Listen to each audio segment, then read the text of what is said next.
We all understand the chip shortage in the tech space. While this is still a challenge to most tech giant companies, Samsung was able to bring the S21 FE, though late, at least it's here. And with its arrival comes the price bargain between the $699 S21 FE versus the $599 Google Pixel 6. And in this video, I will analyze the following key areas of both phones: unboxing experience, design and display, camera, benchmark and performance, battery life, and answer the question, should you buy it? Starting us off is the unboxing experience. Apple started this eco-friendly packaging and not excluding the removal of the charger in the box, and quickly Samsung and Google adopted a similar trend.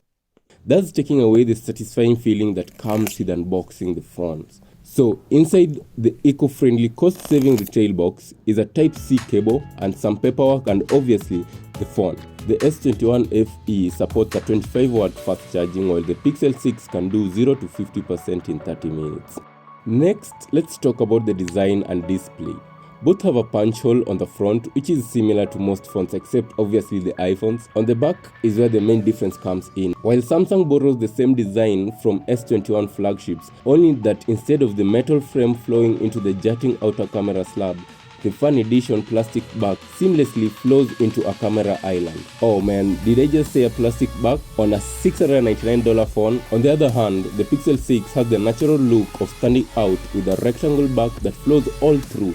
And this solves a few problems. One is the wobbling issue, and also your thumb gets a good resting position. Though this is also a dust home, let's just say both have great design. And moving next to the cameras. Google has been known as the camera king in the Android phones, and with the new Tensor chip, this is still the case. So if Samsung has its own processing type, the Pixel 6 still outshines it. Here's a quick wild guess. So, which one is a Pixel photo and which one is a Samsung S21 FE photo? Getting us into specs, the Fan Edition packs a 32 megapixel front camera compared to Pixel 6 8 megapixel. While this sounds a lot more, the processing power of the Google Pixel still makes it stand out. Here are some quick samples. On the other hand, the Fan Edition has a 12 megapixel primary lens, a 12 megapixel ultra-wide, and an 8 megapixel telephoto camera. These all sound familiar with the S20 Fan Edition. The only difference is the chipset used. The Google Pixel 6, on the other hand, has a 50 megapixel primary camera, a 12 megapixel ultra-wide, and no telephoto. I will let you be the judge on this. For me, the Pixel 6 stands out as the smartest camera with the best processing power. Though in photos we all do have different preferences. Let's talk about benchmark and performance.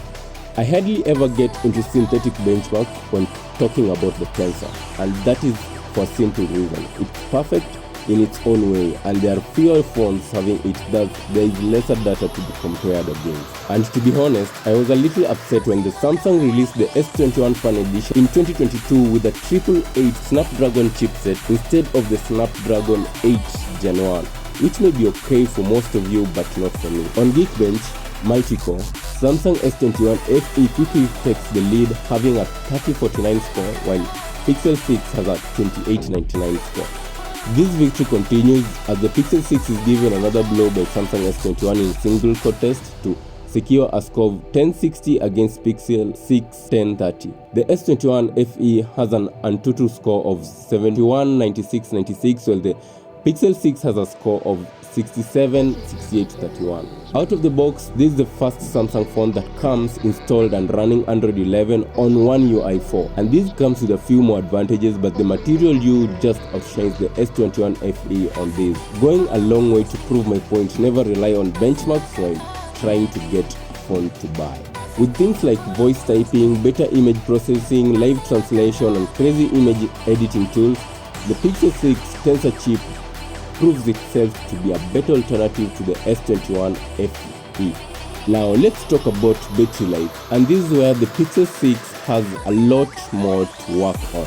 While the Pixel 6 has a 4614 mAh battery inside, slightly smaller than the Pixel 6 Pro 5000 mAh, but an adequate match for the display and chip, while the S21 Fan Edition has the same battery as the S20 Fan Edition, that is 4500 mAh cell. The Pixel 6 scores 86 hours endurance, while the Galaxy Fan Edition S21 scores 92 hours endurance. Both will give you a full day use, while the Samsung Galaxy S21 FE has 25-watt fast charging. The Pixel 6 doesn't state what watts it supports but can fill 0 to 50% in 30 minutes. And finally, answering the question, which one should you buy? The Galaxy S21 Fan Edition 5G is a well-executed smartphone and a proper sequel to the Galaxy S20 FE. It brings a better display, more powerful hardware and improved camera performance, even if the camera sensors and optics haven't changed much since the S20 Fan Edition.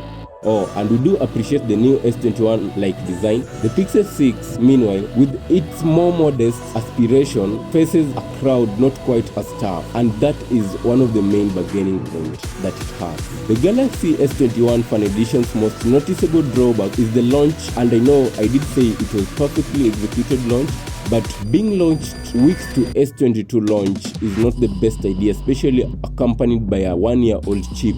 Is just a mess. So the Galaxy S21 Fan Edition is a powerful and capable phone, no two way about this, but we just cannot recommend it at this price. Not without reservation. Once Samsung introduces its first price cut, though, the Galaxy S21 should get a spot on the shortlist of everyone looking for a non-nonsense flagship smartphone. On the other hand, the Pixel 6 remains a class-leading camera phone that can be appreciated by everyone. The one truly major downside of the Pixel 6 that we can't dismiss easily is the fact that it's only available in a dozen countries. At the end of the day, it's all about what you want, and that is, you get what fits your needs. Anyway guys, thanks so much for watching, and don't forget to subscribe. Catch you in the next video.